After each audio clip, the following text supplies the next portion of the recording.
Welcome to DrsLink, the interface that helps you find overdue accounts in NextGen and report them to TSI with just a few mouse clicks. This video will get you up and running with DrsLink in about 15 minutes. DrsLink is a NextGen add-on that you launch from within NextGen EPM. Once it's installed, you'll start DrsLink by logging into NextGen EPM as usual, clicking the Add-ons menu, then selecting DrsLink. To start finding overdue accounts and reporting them to TSI, click the word Tasks on the menu bar, then Account Management. This Account Manager window helps you find accounts that need to be reported to TSI by searching for past due encounters that match your search criteria. If DrsLink finds at least one encounter that matches your search criteria, you can report the total unpaid balance on that account to TSI. DrsLink lets you search for past due encounters by date of service, billable date, when the account became patient responsibility, when payment was most recently made on the account, and the account balance. The first time you run DrsLink, it will look for encounters with dates of service and billable dates between the years 1900 and 2099, in other words, all dates, that have been patient responsibility for at least 60 days, and have a patient past due balance of at least $4.99.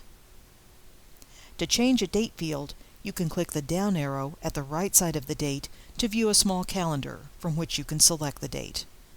Or you can type a date directly into the field. You can search for encounters that became the patient's responsibility on or before a certain date by setting the patient responsibility date. Or you can tell DrsLink to find encounters that have been patient responsibility for at least a certain number of days by entering that value in the Patient Responsibility Days field. Notice that if you change the Patient Responsibility Days value, the Patient Responsibility Date field automatically updates to match, and vice versa. The Most Recent Payment Age setting works the same way. You can select a number of days or a specific date. By default, DrsLink looks for accounts with a past due balance of at least $4.99 with no maximum balance, but you can change these settings. For example, you might want to find accounts with a minimum balance of at least $15. Just type the dollar amount, with or without a cents value, into the Patient Past Due Balance Minimum box. You can also enter an upper limit if you want, but typically that field is left blank. You can optionally tell DrsLink to ignore or exclude certain types of accounts based on their NextGen settings, such as accounts with third-party balances, accounts with pre-listed encounters, encounters on NextGen budget plans, bad debt accounts or encounters, and accounts or encounters that have statements turned off. Notice that some of these settings are mutually exclusive. If you check the Encounter with Bad Debt box to ignore individual encounters that are marked as bad debt, the program won't let you check the Accounts with Encounters Pre-listed or Accounts with Bad Debt Encounters boxes. Now let's click the Find button to see what accounts match these search criteria. You can change your search criteria and click Find as many times as you want to locate just the accounts you want to send to TSI. To return to the original search settings, which include all dates, encounters that have been patient responsibility for at least 60 days, and have patient due balances of at least $4.99, just click the Clear button at the right side of the window. Note that DrsLink will still remember your exclude settings. Let's say we want to find accounts from 2004 or later that have been patient responsibility for at least 90 days and that have past due balances between $400 and $425. Those aren't very realistic values, but they'll work with the test data that we have. And here are the accounts that match those criteria. For each account on the list, DrsLink shows you the total charge amount, total patient past due balance, the total patient balance, the date that the guarantor last made payment on the account, the oldest patient responsibility date on all the past due encounters that DrsLink found, any unapplied credits on the account or on an encounter, and how many statements maximum could have been sent for the encounters DrsLink found. The sums of the total charge amounts, total patient past due, and total patient balances are also shown at the bottom of the window. You can sort the list of accounts any way you want. When you first click the Find button, accounts will be sorted by patient's account numbers. If you'd prefer to sort by some other field, like the guarantor name, just click at the top of that column, like this. The first time you click at the top of a column, DrsLink will sort the values in that column from lowest to highest. If you click the same column again, the sort order will be reversed. This can be really helpful when you're sorting by one of the balance columns. The first time you click on the header of a column like Total Patient Past Due, the balances will be sorted from low to high. Click again, and the highest balances, which you may want to report to TSI first, will appear at the top of the list. If this list doesn't show enough information to let you decide whether to send the account to TSI, you can click the plus sign to the left of the account to expand the account information. Now you can see the past due encounters for that account. If you click the plus sign to the left of an encounter, you can see the line items that were billed for that encounter. To collapse the account back down to a single line, just click the minus sign to the left of the account where the plus sign used to be. There's a quick way to select all the accounts that meet your criteria, but for the moment, let's focus on selecting accounts one by one. If you know an account should be sent to TSI, click in the Letter Status column for that account and select the Process option. If you're not sure whether the account should be turned to TSI, you can select the Task Out option, and DrsLink will create a task for you in NextGen to remind you to research the account further. Or you can use this option to ignore an account that you don't want to send to TSI. DrsLink won't show this account in your search results unless you specifically look for accounts that have been marked as Task Out. Let's say we want to send this account to TSI, so we'll change its letter status to Process. We'll mark this account as Process too. When you're ready to send these to TSI, and have DrsLink create reminder tasks in NextGen for the ones you mark Task Out, click the Process button down here at the bottom right corner of the window. DrsLink will create a secure, encrypted file containing the information on the accounts you marked Process and will send the file to TSI. When you see this Processing has been completed message, click the OK button. You can also use the Account Management window to check the status of accounts that you've already sent. Up until now, this Letter Status field has been blank because we were interested in finding accounts on which we hadn't previously taken any action. But if we change it to Submitted and click the Find by Status button, DrsLink will show the accounts that have recently been sent to TSI.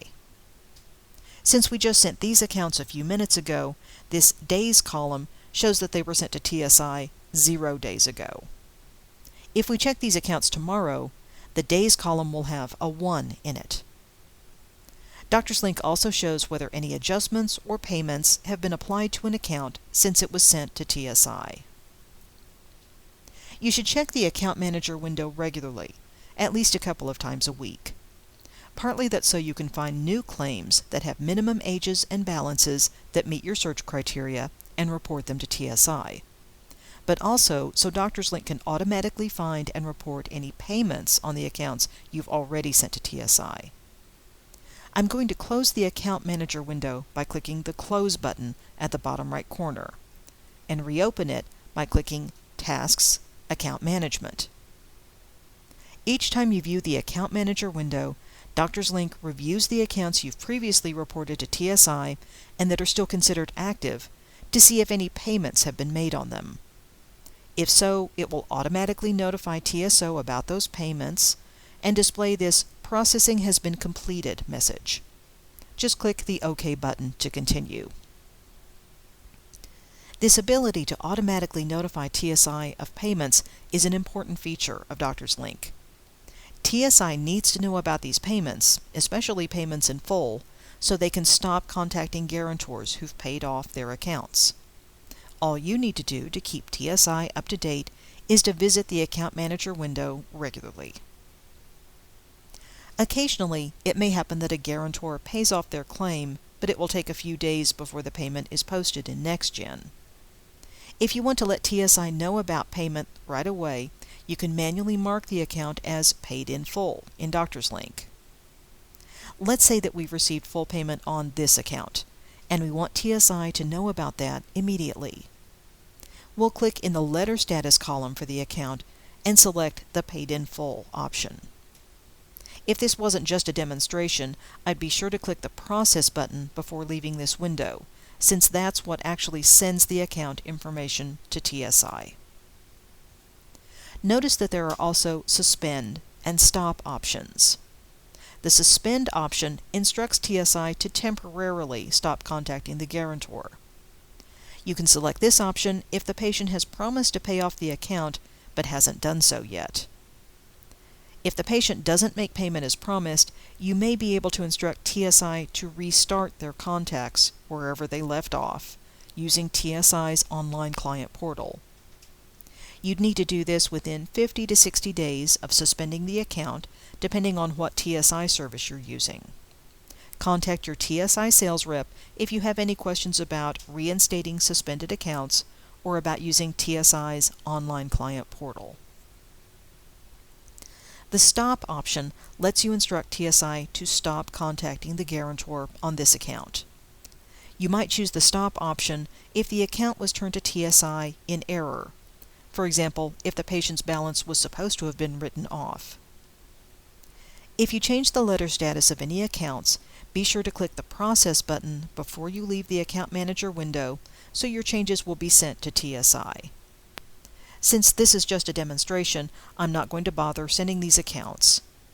Instead, I'm going to search for accounts that haven't been processed by TSI by setting the letter status back to blank and clicking the Find button. Notice that DrsLink will warn me that I've changed the statuses of some accounts, and it's asking if I want to continue with my new action, which will throw away those changes. I'm fine with that, so I'll click Yes.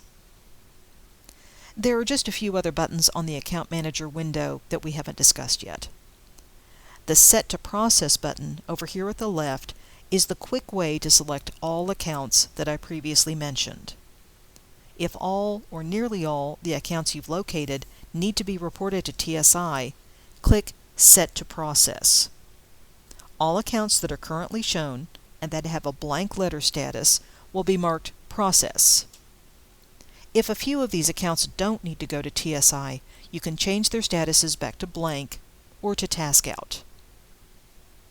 The Find by Batch feature lets you see which accounts were sent to TSI within a specified batch and date. Use the list to select the batch you want, then click the Find by Batch button. If payments have been made on these accounts since you sent them to TSI, the balance shown here may be the current balance, not the balance originally reported to TSI. Also note that this list doesn't include any accounts that you marked Task Out, and you can't make any changes to the status of accounts that you selected by batch. If you need to mark one of these accounts as paid in full, suspended, or stopped, locate the account using the Find or the Find by Status button. The Print Results button lets you preview and optionally print a list of the accounts currently shown on the Account Manager window. DrsLink will show you a preview of the report, and you can send it to a printer by clicking the printer icon at the top left corner of the window. To close the preview window, click the Close button at the top of the window. When you're through with DrsLink, be sure to process any changes that you've made and want to send to TSI, then close the Account Manager window. Now we're back at the Account Status Summary window that we saw briefly earlier in this video. This window shows you how many accounts you've submitted to TSI since the selected date. Accounts with a submitted status are those that TSI is actively working on for you. Paid accounts are those that have been paid in full. Suspended accounts are those where you told TSI to temporarily stop contacting the guarantor, and historical accounts are those that still had a balance after TSI completed their work on them. Stopped accounts are those where you told TSI to stop contacting the guarantor. If you want to see a summary of accounts since a different date, just choose that date and the numbers will update automatically. To close this Account Status Summary window and return to NextGen, click File, Exit on the menu bar, or just click the X button at the top right corner of the window. We hope you found this video helpful. If you have any questions about your TSI account or TSI's communications with your guarantors, please contact your TSI sales rep. If you have any problems or questions related to the DrsLink software, please contact the DrsLink Technical Support Department. You can send email to support@drslink.com or call us at area code 918-858-4440, extension 4. We're available Monday through Friday, 8 a.m. to 5 p.m. Central Time, except on holidays. We look forward to helping you getting the most out of DrsLink.